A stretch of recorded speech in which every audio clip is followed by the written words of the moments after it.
नमस्कार सर। नमस्कार नमस्कार सर। कैसे हैं? बस बिल्कुल बढ़िया। और के सर बताइए। बिल्कुल बिल्कुल बहुत अच्छा रत्नेश सर। तो कैसा चल रहा है अभी सर कोविड का टाइम पठन पाठन के लिए आपके लिए? बस सर अच्छा चल रहा है काफ़ी, चूंकि इस समय ऑनलाइन क्लासेस चल रही हैं, व्यस्तता उसी में ज़्यादा है। लेकिन आज मौसम बहुत अच्छा है, बारिश भी हुई। अब मानसून की बारिश है, देखिए हरियाली कितनी है और यहाँ कितना अच्छा लग रहा है। वाकई सर हरियाली तो निश्चित रूप से बहुत अच्छी है सर। तो चलिए सर, जैसा कि हम लोग हमेशा चर्चा किया करते थे जी। बेंच पर बैठ करके, चेयर पर बैठ करके, अरे बिल्कुल। तो कितना मजा था उस जी, समय। जी। तो आज भी कुछ चर्चा उठाया जाए किसी मुद्दे पर। और मैं सोचता हूँ कि सर अभी 31 जुलाई को मुंशी प्रेमचंद जी का जन्म दिवस है। अरे बहुत अच्छा बताया सर, आपने बहुत अच्छा बताया। 31 जुलाई आ रही है और हमारे हिंदी के महान कथाकार, उपन्यास सम्राट मुंशी प्रेमचंद जी का जन्म दिवस है।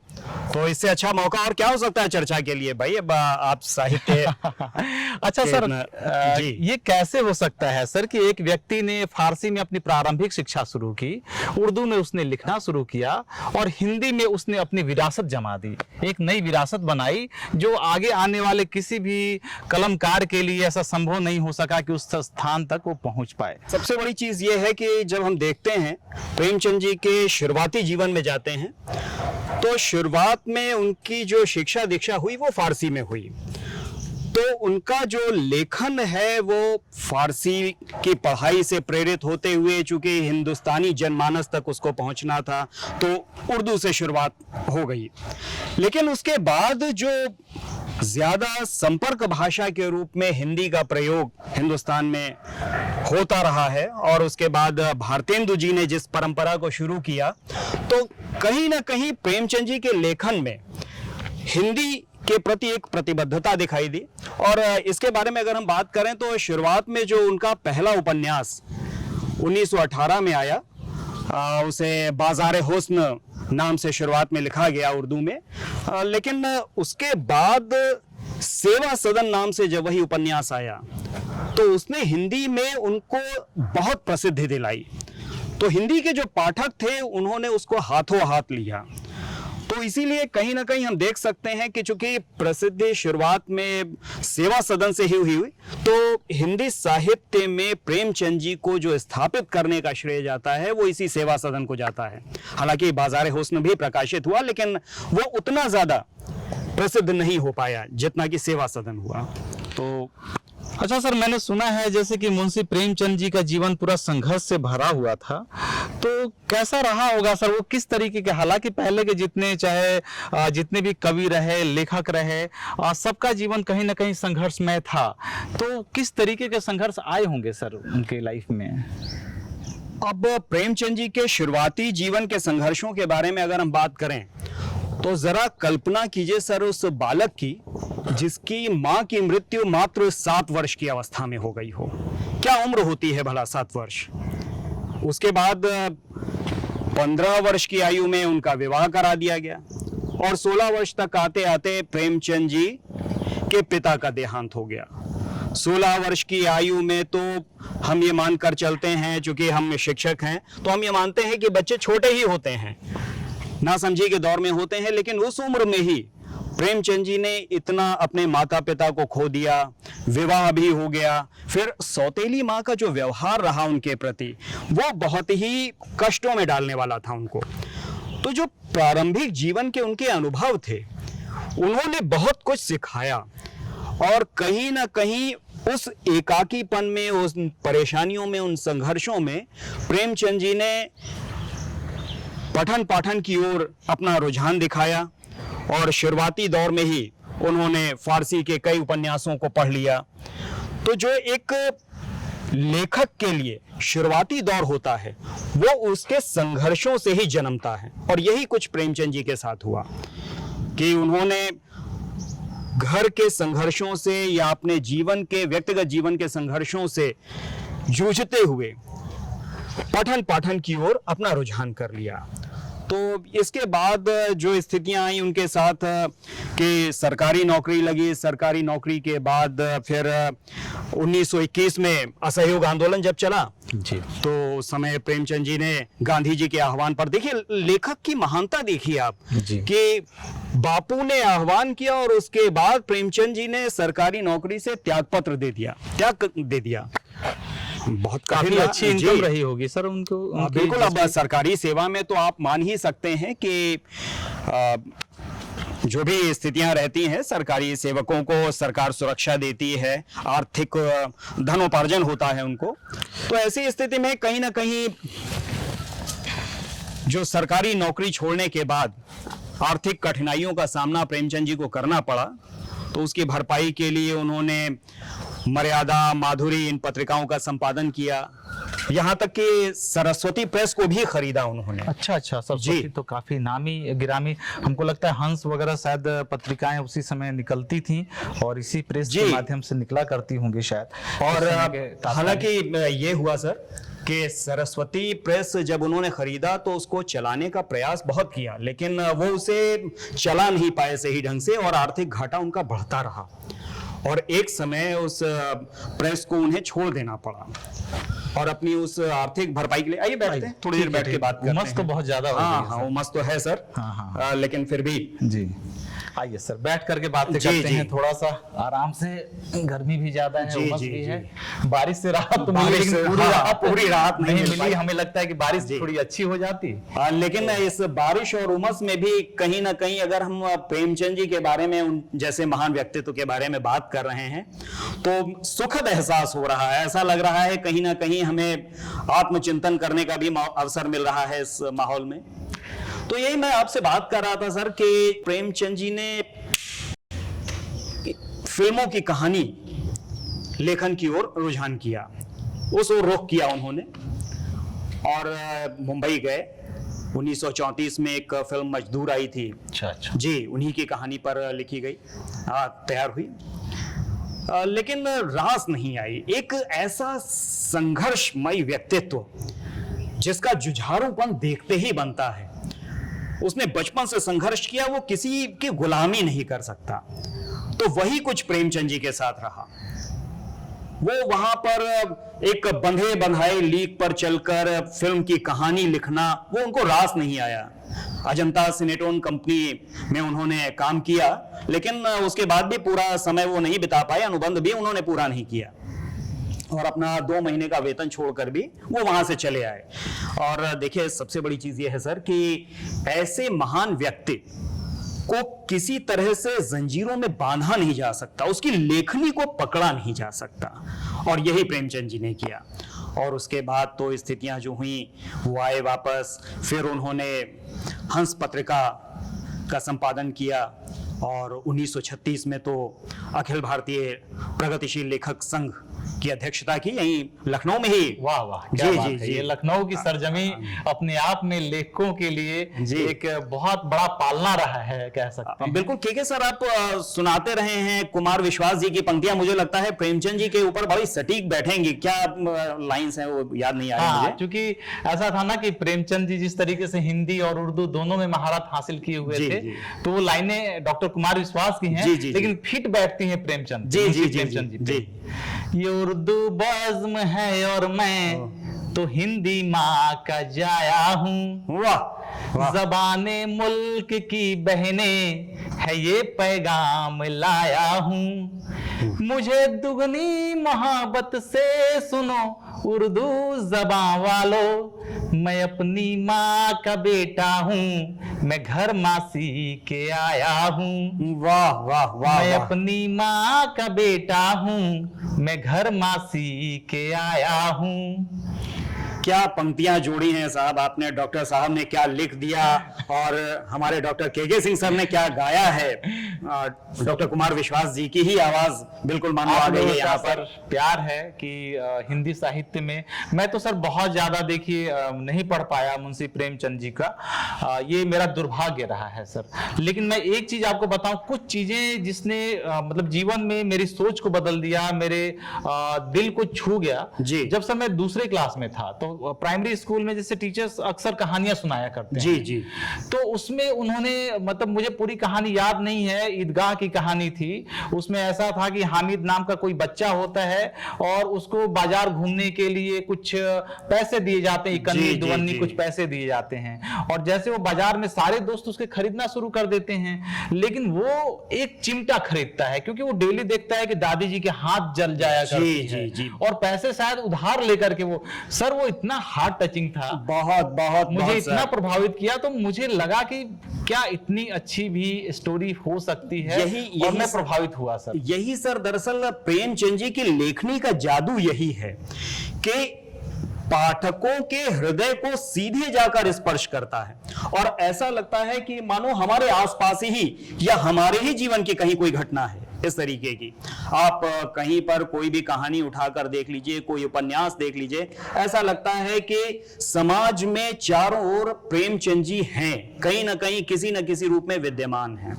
अब आप बात कर लीजिए सेवा सदन की ही, जैसे बात करते हैं हम सर, तो वहां पर नारी की पराधीनता की बात उठाई उन्होंने कि किस तरह से नारी पराधीन है समाज में, जिसके लिए आज भी आंदोलन हो रहे हैं, और समाज में नारियों को, स्त्रियों को एक समान दर्जा पुरुषों के समान दिए जाने की बात हो रही है। तो प्रेमचंद जी की प्रासंगिकता बरकरार है। आपने हामिद की बात कही, देखिए एक छोटा बच्चा अपनी दादी के लिए किस तरह से सोच रहा है, और वो आज की पीढ़ी के लिए बहुत बड़ी प्रेरणा है सर। ऐसा लगता है कि प्रेमचंद जी आज भी कहीं ना कहीं छोटे बच्चों को ये दिखा रहे हैं, देखो बच्चों ये है सांस्कृतिक विरासत, हमें अपने बुजुर्गों का सम्मान करना है, हमें उनके लिए जीवन में कुछ करना है, धन संपत्ति आता जाता रहता है। इसी तरह से अगर हम बात करें सर उनकी कहानी बड़े भाई साहब की, तो सर मुझे लगता है कहीं ना कहीं बड़े भाई की भूमिका हर जगह हमें दिखाई देती है। किसी बुजुर्ग के रूप में जिस तरह से बड़े भाई साहब कहानी में बड़े भाई पहले बड़ी कक्षा में होते हैं, फिर उसके बाद जब छोटा भाई धीरे धीरे पास होता रहता है और बड़े भाई नहीं उत्तीर्ण हो पाते हैं, लेकिन बड़े भाई साहब का समझाने का तरीका बदलता जाता है, और बराबर वो कहते हैं कि देखो मेरा अनुभव तुम्हारे काम आएगा, हो सकता है तुम पढ़कर मेरे बराबर आ गए हो, लेकिन मेरा अनुभव ऐसा है जो तुम्हें हमेशा सही रास्ते पर लाएगा। और इस कहानी को पढ़ने के बाद हमें लगता है कि आज भी बड़े भाई की भूमिका में हर तरफ लोग मौजूद हैं, और केवल आज की ही बात नहीं सर, ये कालजयी कहानियां हैं। प्रेमचंद का जो कथा संसार है वो कालजयी है। बड़े भाई, मैं एक चीज पूछना चाहता हूं सर, जैसे चूंकि आपने कहा प्रेमचंद जी के कथा संसार के बारे में, जी जी, तो सर मैंने सुना है कि 300 से ज्यादा कहानियां उन्होंने लिखी और लगभग 1.5 दर्जन से ज्यादा उपन्यास। जी जी। कोई ऐसी रचना, जैसे किताबें तो बहुत है, कहानियां बहुत है, लेकिन कोई खास ऐसी रचना जो उस समय के जनमानस में छा गई हो, जिसको कहते हैं एकदम बिल्कुल लोगों ने उसको एकदम उठा लिया हो, और प्रेमचंद जी पूरे समाज में सबके लिए चूंकि सामाजिक कुव्यवस्था पर तो उन्होंने प्रहार किया ही किया, जी। और जो कई सारे जगह पर उन्होंने उनके उपन्यास में उनके जीवन काल से जुड़ी हुई कुछ घटनाओं को उन्होंने जोड़ करके देखा, कुछ ऐसा लगता है। तो कोई ऐसा उपन्यास जो आप बताना चाहें या कहानी जो उनके कालजयी हो? बिल्कुल जी सर, देखिए उपन्यास की अगर हम बात करते हैं सर, तो शुरुआत जैसे मैंने बताया कि सेवा सदन एक ऐसा उपन्यास है जो शुरुआत में ही उनको प्रसिद्धि दिलाने में कामयाब रहा, और पाठकों ने उसे हाथों हाथ ले लिया, क्योंकि सीधे पाठकों से, उनकी समस्याओं से, और विशेषकर स्त्रियों की समस्याओं से जुड़ा हुआ था। उसके बाद प्रेमाश्रम की हम बात करें, प्रेमाश्रम भी जनमानस से ही जुड़ा हुआ था, किसानों की समस्याओं को उठाया उसमें, और किसानों में भी किस तरीके से जमींदार हैं, किस तरह से पुलिस की व्यवस्था है, और बाकी साहूकार हैं, किस तरह से किसानों की समस्याएं सामने आ रही हैं। तो हर जगह हम देखते हैं कि प्रेमचंद ने जो जमीनी यथार्थ है उसको हूबहू अपने उपन्यासों में, कहानी में उतार दिया। इसके बाद हम बात करें सर गबन की, तो गबन उपन्यास भी उस समय के एक स्त्री हठ और उसके बाद जो गबन जैसी स्थितियां आती हैं उनको रूपायित कर रहा है। और गोदान जो 1936 तक पूर्ण हो चुका था, उनका अंतिम पूर्ण उपन्यास, उसने तो पूरे शहरी और ग्रामीण क्षेत्र को ही अपने में समेट लिया। गोदान तो सर मुझे याद है, गोबर, होरी, दुनिया। जी जी और सर बिल्कुल, ये नाम सर ऐसे हैं कि बिल्कुल आंचलिकता को पेश करते हैं। बिल्कुल सर। और आज भी आप देखेंगे सर गांव में, हाँ। दादाजी का क्या नाम है, गोबर है। जी जी। माँ का क्या नाम है, दुनिया है। बिल्कुल। तो इस तरीके के नाम जो है ना सर, गांव के लोग पढ़ते होंगे, या इवन हम लोग भी सर, जी। तो कुछ रामाश्रय है सर, और अब काफी नजदीक पहुंचाती है। देखिए है क्या कि अगर हम प्रेमचंद के साहित्य को पूरे तरीके से व्याख्यायित करने का प्रयास करें तो उसमें आंचलिकता का पुट भी आपको मिलेगा, यथार्थवाद भी मिलेगा, आदर्श भी मिलेगा, कहीं ना कहीं मार्क्सवाद भी मिलेगा, प्रगतिवाद भी प्रेमचंद के लेखन में है। तो हर तरह से होता क्या है सर, देखिए जब कोई लेखक जिसकी लेखनी बहुत सशक्त होती है तो वो जीवन के हर क्षेत्र को छूने का प्रयास करता है और हर एक जनमानस के हृदय तक सीधे स्पर्श करता है एक महान लेखक, और तभी वो कालजयी बन पाता है। तो इसीलिए आप जो आंचलिकता का पुट कह रहे हैं, आंचलिकता तो मैं कहूंगा कि प्रेमचंद के लिए एक क्षेत्र विशेष है। इसके अलावा उनका प्रगतिवाद, उनका यथार्थवाद देखिए, और प्रेमचंद जी खुद भी कहते हैं कि मेरा लेखन आदर्शोन्मुखी यथार्थवाद है। शुरुआती उनका लेखन देखिए आदर्श प्रस्तुत करता हुआ, और उसके बाद धीरे धीरे धीरे धीरे बढ़ते हुए जब हम गोदान तक आते हैं तो वहां पर यथार्थ चित्रण है, किसी आदर्श की प्रस्तुति नहीं की लेखक ने, क्योंकि मुझे उस लगता स्तर है पर सर कि शायद गोदान उनकी अंतिम पूर्णकालिक रचना जी थी। जी सर बिल्कुल। कुछ मानसरोवर वगैरह कुछ रचनाएं ऐसी थी जो बाद में प्रकाशित हुई उनकी मृत्यु के बाद शायद। सर मानसरोवर दरअसल उनकी कहानियों का संग्रह है, जी, जी। जो लगभग 300 कहानियां हैं, वो मानसरोवर के 8 खंडों में प्रकाशित हुई हैं। जी जी। तो मानसरोवर उनकी विशेष पुस्तक नहीं कही जा सकती, उनकी कहानियों का संकलन है 8 अच्छा, भागों में। गोदान सर जैसे देखा जाए तो मान लीजिए कि 56 वर्ष की आयु में बिल्कुल परिपक्वता दिखाई पड़ी होगी, और गोदान में तो कहानी में ऐसा लगता है कि मुंशी प्रेमचंद जी ने अपने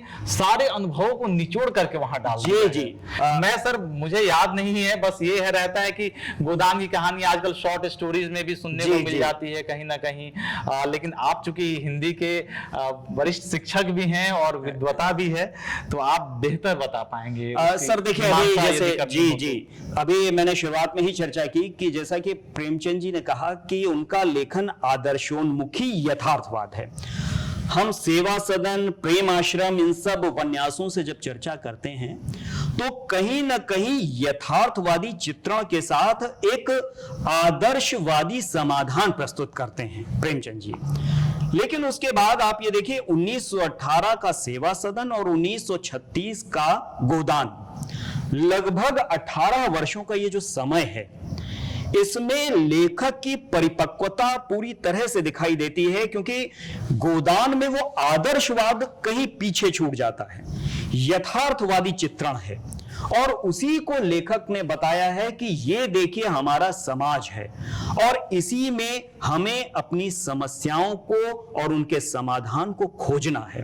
ये देखिए लेखक की परिपक्वता आप समझ सकते हैं कि जब हमारा देश आजादी के आंदोलन की स्थिति में था, उसके 11 साल बाद ही हमें आजादी मिली, तो कहीं ना कहीं आजादी की सुगबुगाहट महसूस हो रही होगी। तो प्रेमचंद जी का जो प्रगतिवादी दृष्टिकोण है वो इस गोदान उपन्यास में पूरी तरीके से रूपायित होता है कि उन्होंने कहा देखिए हमारा देश आजाद होगा तो ये समस्याएं हैं और इनका समाधान हमें खुद खोजना है। हमें यह समझना है कि हम देश की ये थाती लेकर आगे बढ़ रहे हैं। सर मैं बीच में एक रोकना चाहता हूं सर, क्योंकि बात आ गई तो मुझे पूछना पड़ा। जी सर, क्या तात्कालिक इन्होंने जमींदारी व्यवस्था पे कुठाराघात किया? तात्कालिक उच्च जाति का व्यवहार निम्न जाति के प्रति था, उसके ऊपर उन्होंने प्रहार किया। अंग्रेजी सरकार के ऊपर उन्होंने प्रहार किया, उद्योगपतियों के ऊपर प्रहार किया। एक जो बना बनाया सिस्टम जिसमें कुछ लोग मजे में थे, उसके ऊपर उन्होंने प्रहार किया। डर नहीं लगा होगा सर उनको? बड़ी अच्छी बात बात कही सर। इस जगह भी मुझे याद आता है जी। क्लास 9th में एक लेसन है, हरिशंकर परसाई जी में हिंदी साहित्य के महान जी। व्यंग्यकारों में से एक जी। हैं। उनका लिखा हुआ पाठ है प्रेमचंद के फटे जूते। उसमें प्रेमचंद जी की एक फोटो है जी। जिसमें उनका जूता फटा हुआ है और उनकी पैर की अंगुली बाहर झांक रही है, तो उसी को लेकर परसाई जी ने पूरा व्यंग्य लिख दिया है। ये फोटो क्या सही में था या जी व्यंग्य जी के रूप में सही बना? सही है, फोटो सही है और तात्कालिक उसी सर, पर जी इतने बड़े लेखक के सर जूते इस तरीके जी से जी फटे जी। हुए हों। तो इसी जगह मैं आपको बताने की इसी संदर्भ में ये चर्चा आई कि प्रेमचंद जी के अंदर दिखावा बिल्कुल नहीं था कहीं से, और जो कुछ हो रहा है समाज में, जहां अन्याय है, भले ही सरकार कर रही हो, जमींदार कर रहे हो, उच्च वर्ग कर रहा हो, पुरुष कर रहा हो, हर उस जगह पर उन्होंने कुठाराघात किया कि नहीं, समाज में ये गलत है, यहां ये नहीं होना चाहिए, इसका ये अधिकार है, स्त्री का ये अधिकार है तो स्त्री को मिलना चाहिए, क्योंकि उसकी मनोदशा क्या है। निम्न वर्ग अगर आप किसी को समझ रहे हैं तो वो ईश्वर का बनाया हुआ बंदा है, जैसे कि उच्च वर्ग के लोग हैं। अंग्रेजी सरकार अगर अत्याचार कर रही है तो उसे भी समझना होगा कि हम भारतीय भी मनुष्य हैं, उनके बराबर ही क्षमता रखते हैं। तो हर जगह प्रेमचंद के लेखन में यह बात स्पष्ट होती है कि जहां पर अन्याय दिखा उन्होंने कुठाराघात किया। और जहां तक सर देखिए डर लगने की बात आपने कही, तो ये बिल्कुल बात है कि बहुत सारी, क्योंकि सर आज के लेखक, आज के कवि जी जी कुछ भी लिखते हैं, यदि कितना ज्यादा मतलब चंद बरदाई के रूप में वो लिखते हैं, या आप कह सकते हैं कि दूसरे इस तरीके के प्रगतिवाद की आपने बात की जी जी, या उस तरीके से लिखते हैं, तो वो थोड़ा प्रासंगिक हो जाता जी है। बिल्कुल। तो इसी जगह परसाई जी की इस लाइन को मैं कोट करूंगा कि तुम उस टीले से बरकाकर भी तो निकल सकते थे। टीला यहां पर सदियों से समाज में जड़ें जमाए बुराइयां, उसे बरकाकर भी तो निकल सकते थे। तुम्हारा जूता शायद इसीलिए फटा होगा कि तुमने उस टीले पर ठोकर मारी है, लेकिन तुम समझौता नहीं करने वालों में से थे। तुमने समझौता नहीं किया, तुमने उस टीले को ठोकर मारनी जरूरी समझी। कितनी बड़ी बात उन्होंने कह दी सर, एक छोटे से लाइन से जी उन्होंने कितनी बड़ी बात कह दी कि टीले पे आपने ठोकर मारा तो आपके जूते फटे। बिल्कुल, मतलब उस समय की व्यवस्था पे आपने प्रहार किया तो आपको वहां से कुछ नहीं मिलना था। तो आप सर निराला आपने देखा कि निराला जी के, खैर हम लोग बात जरूर कर रहे हैं प्रेमचंद जी की, लेकिन पूरा का पूरा हिंदी साहित्य और वो पूरा का पूरा धरोहर हमारे साथ है। निराला जी के भी साथ कहीं ना कहीं इसी तरीके से उनका पूरा जीवन संघर्ष से बीता। महादेवी जी का भी जीवन, उनके दुख खुद उनके अपने दुख थे। तो जयशंकर प्रसाद जी जितने भी कालजयी कवि और लेखक रहे, तो उस समय के समय में मुझे नहीं लगता है कि किसी ने बहुत अच्छे से आराम से सुख चैन की जिंदगी, 2-4 बीघे खेत खरीद लिए हों या 2-4 घर इमारतें बना ली होगी। मुझे सर ऐसा नहीं लगता है। यही सर बस आज के समय में लगता है थोड़ा सा कि जब प्रसिद्ध लोगों को देखा जाता है, लगता है कि ये बड़े लेखक हैं, तो कहीं ना कहीं ऐसा महसूस होता है कि शायद सुविधा भोग की तरफ बढ़ गया है लेखन। और जबकि हम इन महान साहित्यकारों को देखते हैं तो इनके जीवन का जो संघर्ष है, जीते जी तो इन्हें पहचान मिल ही नहीं पाई। आज जो प्रयास किया जा रहा है, जो इनको कालजयी कहा जा रहा है, इसलिए क्योंकि इनका लेखन ही इतना सशक्त है। सत्य के साथ कभी समझौता किया ही नहीं इन लेखकों ने, और यही कारण है कि कुछ बड़ा नहीं कर पाए आर्थिक स्थिति से, आर्थिक रूप से। आर्थिक संकट हमेशा झेलते रहे प्रेमचंद जी। किस तरीके से अपने आर्थिक घाटे को पाटने के लिए सरकारी नौकरी छोड़ देना कितनी बड़ी बात है। उसके बाद सरस्वती प्रेस को चलाने का प्रयास करना कि हिंदी साहित्य बिल्कुल स्थापित रहे, एक स्तंभ की तरीके से बना रहे, वो प्रयास किया, लेकिन वहां भी आर्थिक संकट हुआ।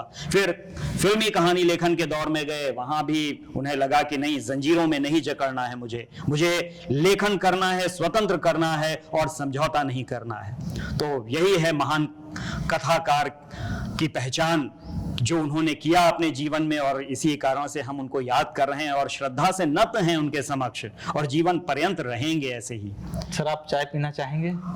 नहीं सर, चाय तो नहीं ग्रीन टी चलिए पिए? सर, चलिए सर, ठीक चलिए है, तो बड़ा- ग्रीन टी आपको मैं आपके लिए लेकर के आया हूँ, मैं खुद के चलिए, लिए भी चलिए, लेकर बहुत- आया बहुत हूँ। अच्छी बात है, क्योंकि सर। सर मैं या आप भी इवन ग्रीन टी के अलावा सर कहीं दूसरा चाय वगैरह भी नहीं पीते जी, हैं, जी, जी। तो बहुत जरूरी है, मुझे लगता है कि ग्रीन चारों ओर है। अरे वाह, बिल्कुल ग्रीन इस टी भी हरियाली पिया में जाए तो साथ में। बिल्कुल बिल्कुल हरी हरी बातें चाय भी होगी होती तो रहेगी, बस चाय भी मन में होगी। हरियाली छा जाएगी भाई। जी। बहुत अच्छा है।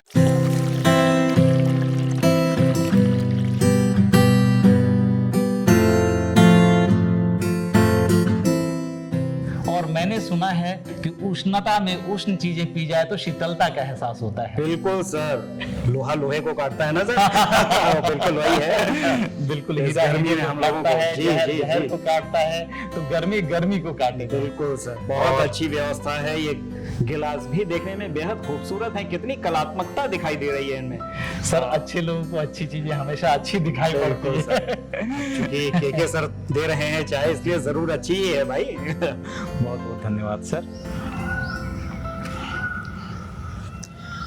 तो सर मुझे लगता है कि जो हम प्रेमचंद जी पर चर्चा कर रहे हैं, ये वास्तव में 31 जुलाई को जो उनका जन्म दिवस आने वाला है, उनके लिए सच्ची श्रद्धांजलि है कि हमारी बातें लोगों तक पहुंचें और एक बार लोग प्रेमचंद जी को इस नजरिए से देखने का प्रयास करें कि प्रेमचंद हर व्यक्ति के भीतर एक तरह से समाये हुए हैं और कहीं ना कहीं ये दिखाने का प्रयास कर रहे हैं कि देखो, तुम ही हो वो बड़े भाई साहब, तुम ही हो वो पंच परमेश्वर जुम्मन शेख या अलगू चौधरी, तुम ही हो मंत्र वाले भगत और तुम ही हो गोधन के होरी।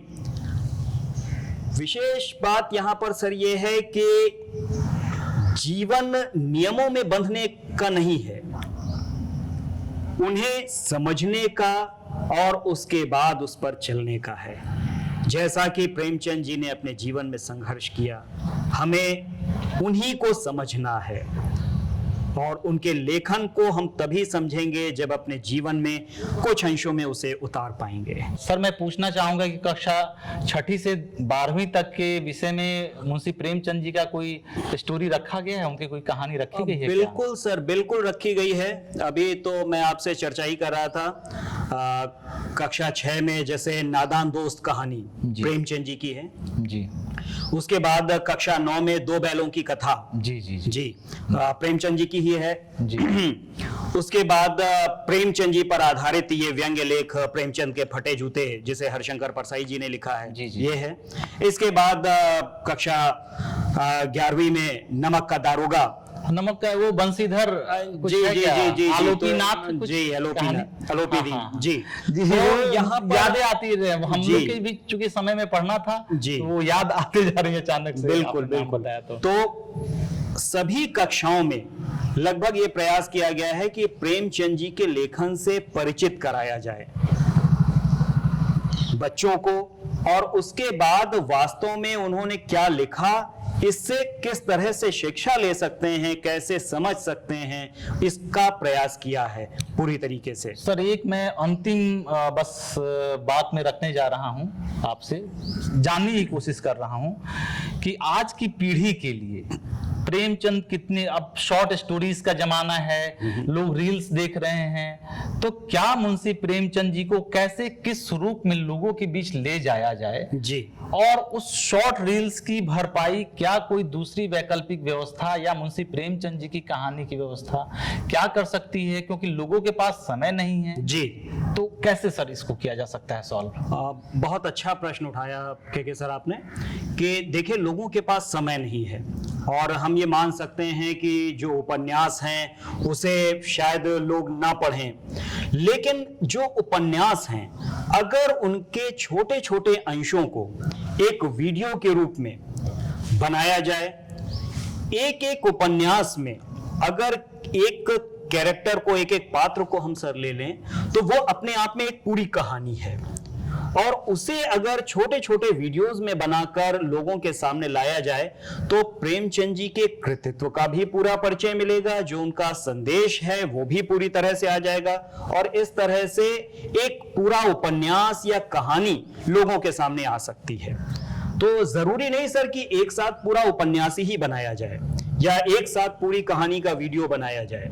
जरूरत इस बात की है कि उसके पात्रों को एक छोटी छोटी कथा में ढालकर प्रयास किया जाए। जैसे मैं तो सबसे पहले प्रशंसा करूंगा सर आपकी, जी जी जी। जो आपके मन में ये विचार आया। देखिए सर, बिल्कुल मैं कहूंगा कि कुछ व्यस्तता के कारण और कुछ इस समय जो स्थितियां चल रही हैं उनके कारण मैं इस दिशा में बिल्कुल ध्यान नहीं दे पाया, लेकिन जब आपने कहा तो आपका विचार मुझे बहुत ही प्रेरक लगा, और आज आपके साथ बैठकर वार्ता कर रहा हूं और उम्मीद कर रहा हूं कि ये बातें जो दर्शक हैं उन तक जाएंगी, तो कहीं ना कहीं प्रेमचंद जी के विषय में कुछ जानने का लोगों को और अवसर मिलेगा। तो ऐसे ही छोटे छोटे प्रयास किए जाते रहें और हम अपने महान लेखक को इसी तरह से श्रद्धांजलि देते रहें, और भी महान कथाकार, साहित्यकार जो हैं या महापुरुष हैं उनके बारे में भी हम ऐसे ही चर्चा करते रहें। तो आज तो सर समय बहुत अच्छा लगा, आपकी ये ग्रीन टी और उसके बाद प्रेमचंद जी जैसे महान कथाकार पर चर्चा करना, वाह सर वाह।